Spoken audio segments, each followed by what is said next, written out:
lyrical miracle with the spirituals and the tyricals.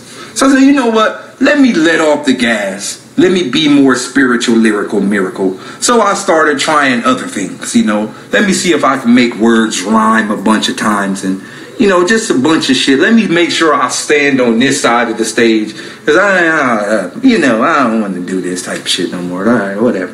So here I go. Daylyt start being more spiritual, lyrical miracles. You feel me? Start doing my defibrillators with the innovators and the pibulators. You feel me? Start doing that as time progressed. And I was like, oh, I kind of like this defibrillator flow. You feel me? It's kind of technical. You know, technical and respective flows and the ejecu holes. You feel me? And Dr. Jekyll knows. It's kind of technical. You feel me? I like doing this. So I kind of got addicted to it. I'm like, yo, this is dope. You feel me? I could stand on this side of the room and say a bunch of random bars and shit, and people will like it. Well, hey, it's pretty easy to me. You know, fuck it. Let me run with the technical miracle spirituals with the lyrical heroes. You feel me? With the physical, with the physical, hit a middle with the hitical, sit a piddle with hiticals. Let me do some pitical with the cinema hiticals. You feel me? So I started doing my piticaticals with the epiticaticals, and then people start fucking with it because you know people in battle rap stupid. Like battle rap fan, I'm gonna tell you something about battle rap. Battle rap is like special ed, right? You ever like see somebody in special ed and then like you ever see two special ed people play tetherball? Oh, y'all might be too young for tetherball.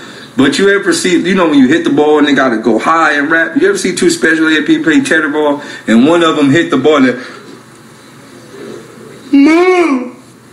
then he barely hit it, but then all the other special ed kids be clapping, Mom! Right? That's battle rap. Right? That's battle rap. You can just do anything and people cheer. You can do anything. You could do anything. I'm living proof that you could do anything. Anything. Battle rap niggas don't be trying to think when they're in the building, so you can just disguise shit in all type of greatness. Right? I've done it numerous times. Like, nigga, I start to round off like, I said, if 2 + 1 equals the contraction of deductions. Oh, y'all ain't catch that? It was a spaceship, UFOs, 2 foes, metal rounds, settle down, level towns, nuke bomb nuke. Till you just say anything, bro, and they fucking go crazy. Oh my God, he's snapping. Oh, you just say anything, bro. You just say anything, bro. And they go crazy. Literally anything. Bro, you know how many times I didn't write nothing for a battle? I just made it up on stage. Anything, bro. Literally anything. It's battle rap. You can say anything. Long as it sound like you killing somebody, they gonna go crazy for it. Nigga, I got 2 speakers. When it sound, it ain't a radio. Nigga, 2 radios with the Walkman. Nigga, I got a CD player in the back if he talk, man. They just say anything, bro. They just be like, oh, he's scheming. He's scheming about radios. Nigga, if he talk, man, it's a Walkman. Did y'all take that? Did y'all take that? Oh my God, Walkman tape? Y'all don't get what he doing? Bro, this is battle rap.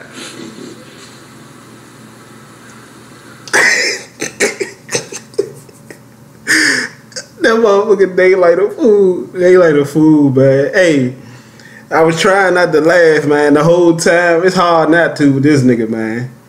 What's up with you people? I'm your host, Double R, man, and you're now tuned in to Retro Raw Television. I swear the whole time this nigga was talking, cause it's real though. You know, they say the funniest shit come from real talk. You know, and real struggle and real pain. You know, I got a cousin named Suleiman. You know, my grandmother used to nickname him Superman. And I always told, and I had a long talk with his brother, Khaled, who did serve a lot of time in jail, man. And we just had a good talk about my cousin, about his brother. And, you know, I was just telling him, like, man, Kevin Hart, none of these dudes got nothing on Suleiman, man. he is just super funny. Like I remember he did the fucking the Rocky impersonation. He was like Adrian, like that shit. Then he did the Mick. He did the Mick impersonation. Like what was it? Yeah, it was Mick, the trainer, the old dude, and he just was super funny. But point being is that Daylyt is spot on. That's why it's so fucking funny, because like he said, he is living proof. He experienced that in the ring because he's a battler. So it's just crazy. Like I just did a video telling y'all and explaining to y'all, breaking down to y'all how Murder Mook felt about it. Murder Mook broke down how he felt about it when he battled the dude on a quarantine battle, and he snapped and it went viral. You feel me? Like that's what battle rap. But I was trying not to bust out laughing, but he just was like, and I know y'all probably is when I drop this video, when I load this video, and I know a lot of y'all probably, because a lot of y'all like Daylyt, a lot of y'all fans of Daylyt, and a lot of y'all probably already seen that video, but I just had to take that snippet because I was in here and I came across the video, and I was talking to my wife and shit, and I just came across that part when he was just talking about you can literally say anything. Like you can literally do anything. You can literally be whatever the fuck you want to be in the URL, in battle rap, period. In battle rap, period. But you can literally be whatever you want to be in battle rap. Like when niggas say that, they 100%, 1000% correct. You could be whatever you want to be. You could do whatever you want to do.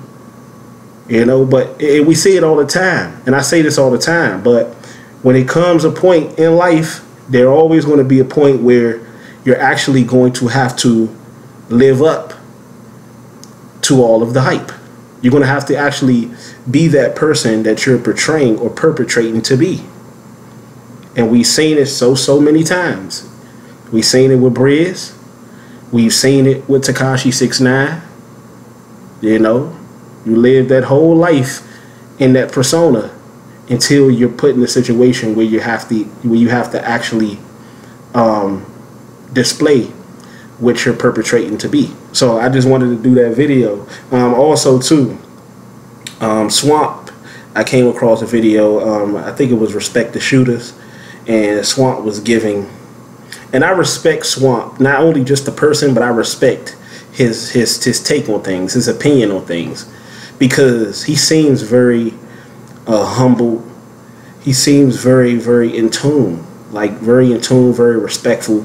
You could tell Swamp 9 times out of 10 was probably raised by his grandfather or his grandmother, because he just, like me, he just got that old soul with him. You know, like sometimes Chess too. Like Chess, when he talk, you know, his looks can be deceiving when you looking at Chess, because Chess look like, you know, a little dirty nigga that, you know, that's just out here doing all kind of stupid shit, and he may very well have been. You see what I'm saying? And I've done a lot of little shit too. You know, I ain't never been arrested or nothing like that.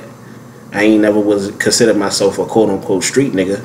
You know how I feel about that shit. I feel like that shit is ignorance anyway. Because at the end of the day, even the so-called street niggas turn to square niggas eventually, or they end up in a squared box in a cemetery somewhere, or in a squared cell somewhere. You know, so at the end of the day, I just thought it was just, but Swamp, he gave his take, and he just said personally, he don't feel like Tay Rock can do anything in that battle to beat Daylyt. So he pretty much is saying the same thing my brother Kenneth said. Kenneth said Daylyt can pretty much show up at that battle less than 40-30% and still be enough to beat Tay Rock. It'll still be enough to defeat Tay Rock. I agree somewhat, but I'm just in the back of my mind, just piggybacking off what Daylyt just said about the crowd. You can literally say anything, you can literally do anything, and these are the people that actually run the culture. You feel me? Like, not even just the fans, but the blogger. And that's the problem. We put too much power in the hands of the fans, when in reality the fans should not be pocket watching. The fans should not have the type of power to be able to determine who won or who didn't won. But because you have no judges, you leave it into the hands of the fans, who the vast majority, have no clue of what they're listening to. And you just heard it from a nigga that actually was in there and did that and still doing that. The fans have no clue what they're judging. They have no clue what they're breaking down. That's why when I started to break down the battles and I got the app and I started to break down the battles, a lot of niggas got mad. They got emotional. Swamp even said that he had Tay-Rock losing to Gluezy. He said he had Tay-Rock losing 2-1. I had Tay-Rock losing 2-1 as well. So that's just to show you, like, and these are battlers, and these are niggas that, in most people's opinion, can really do that shit. And I'm not a battler. Like, niggas tell me, oh, you're not a battler, oh, you're not a rapper. But how is all of the battlers, the people that you do respect and you consider top to mid tier, why are they saying the same thing that I'm saying? Why do they feel the same way that I feel? I must be doing something right. So, like, all I'm saying is that you could just be whatever you want to be, just like Daylyt said. You could be whatever you want to be. You could do whatever you want to do in battle rap. And as long as, because see, the fans, they don't understand. And they don't understand what they're breaking down or what they're judging. So they don't want people, that's in life in general, people want you to be just as much in the blind as they is. People don't want you to be woke. People don't want you to understand situations that they don't. That reminds me of how I had a buddy, right? And just because he didn't know how to play soccer and he never learned, he always used to say soccer, well, he didn't like soccer. Soccer was some bullshit. Soccer was garbage. And I just told him, like, how would you know when you never experienced it? You never played soccer. You never learned how to play it. And then I had to just tell myself, okay, he just saying that because, you know, he's not willing to give it a try, or he don't know how to play it. That's why he's saying it. And he's like, well, I played it before, and I mean, anything that you do, you're gonna have to teach yourself or have somebody teach you how to do it and groom you up in it. You feel me? And it's gonna seem like it ain't shit, or, you know, it's garbage if you don't know how to play it or you haven't experienced it. But you can't say it if you haven't played it or experienced it. So that's just like battle rappers talking about, oh, that was a nice punch. Oh, that was a nice bar. Oh, you hear that flow? You hear that cadence? You hear that delivery? How the fuck can you determine what's a punch and what's a bar, or what's flow and what's cadence, when you don't even know what it is? When you're not educated on what a punch with flow, cadence, and delivery, and wordplay, and figurative language, and all that actually truly is.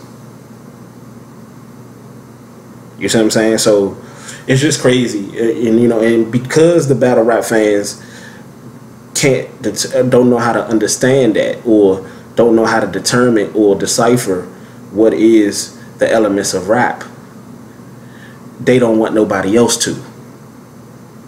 So it becomes a situation like the vast majority of people will frown at my videos. They will frown at what I'm saying. They'll call me a hater.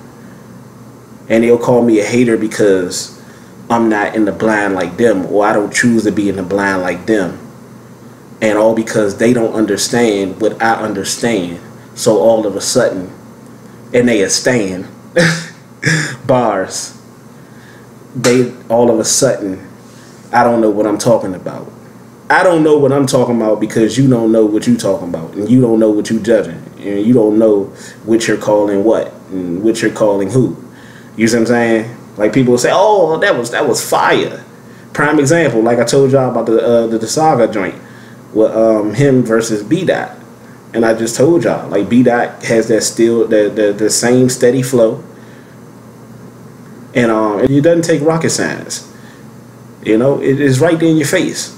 So, and I said B-Dot had that same steady flow, and the Saga has no rapping ability at all whatsoever. He has no flow, he has no cadence, he has no delivery, he has no wordplay, no nothing.